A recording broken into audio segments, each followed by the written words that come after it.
نحمد ونصلي على رسوله الكريم. بسم الله الرحمن الرحيم.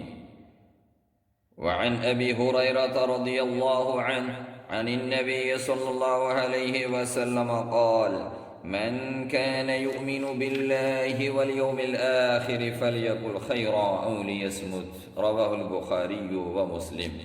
وفي رواية عن أبي موسى رضي الله عنه قال: قلت يا رسول الله أي المسلمين أفضل؟ قال: من سلم المسلمون من لسانه ويده. رواہ البخاری و مسلم.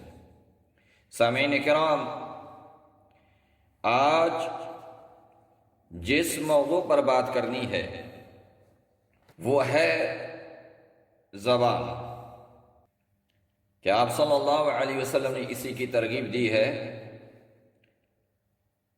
کہ آپ صلی اللہ علیہ وسلم نے فرمایا: جو شخص اللہ تعالیٰ پر ایمان رکھتا ہے اور آخرت پر ایمان رکھتا ہے فَلْيَقُلْ خَيْرًا أَوْ لِيَصْمُتْ، یا تو وہ اچھی بات کرے یا خاموش رہے. حضور صلی اللہ علیہ وسلم کا فرمان: اچھی بات کہے یا خاموش رہے. غور سے سنیے، اچھی بات کہے یا خاموش رہے.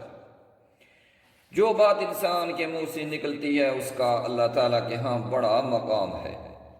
غور طلب بات، فکر کی بات. حضور صلی اللہ علیہ وسلم نے کتنی پیاری بات کی ہے. اگر ہم اس پر عمل کریں تو ہمارے بہت سے مسئلے حل ہو سکتے ہیں. آدمی سمجھتا ہے میں نے جو بات کی ہے کوئی بات نہیں، جو مرضی ہے منہ سے کہہ سکتا ہوں. نہیں، جیسے منہ سے جب تک کلمہ نہیں پڑھتا تو مسلمان نہیں ہوتا. معلوم ہوتا ہے منہ سے بات کی اہمیت، حتیٰ کہ کافر اور مسلمان کا فرق منہ کی بات سے ہے، منہ کے کلمے سے ہے. الانسان تحت اللسان، حقیقت میں انسان زبان کے نیچے چھپا ہوا ہے. زبان سے بولے گا تو پتہ چلے گا کہ کیا انسان ہے. اگر یوں کہیں تو بجا ہوگا. نظم کی شکل میں: اللہ اکبر. شریف کی شرافت زبان سے، عالم کا علم زبان سے، حافظ قرآن کا حفظ زبان سے، محدث کی حدیث زبان سے، اسلام کا پیغام زبان سے، انسان کی پہچان زبان سے، صدیق کی صداقت زبان سے، انسانیت کے نزدیک عزت زبان سے. اچھا کہو ورنہ چپ رہو زبان سے. داعی الی اللہ بنو زبان سے. ہے دعا جیسی عبادت زبان سے. اخلاق کی پہچان زبان سے. ہر ایک کے لیے بھلائی مانگو زبان سے.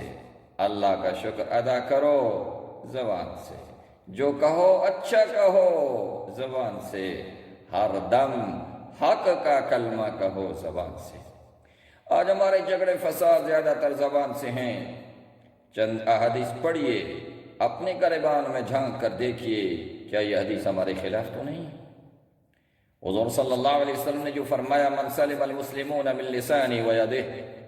جب سوال ہوا کہ یا رسول اللہ مسلمانوں میں زیادہ فضیلت والا کون ہے، تو آپ نے فرمایا مسلمانوں میں وہ افضل ہے جس کی زبان اور ہاتھ سے دوسرے مسلمان محفوظ رہے. اس بخاری اور مسلم نے اس کو روایت کیا ہے.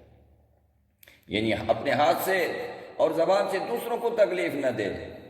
عقبہ بن عامر کہتے ہیں میں نے کہا یا رسول اللہ نجات کیسے ممکن ہے، یعنی انسان جنت میں کیسے جائے اور جہنم سے کیسے بچے؟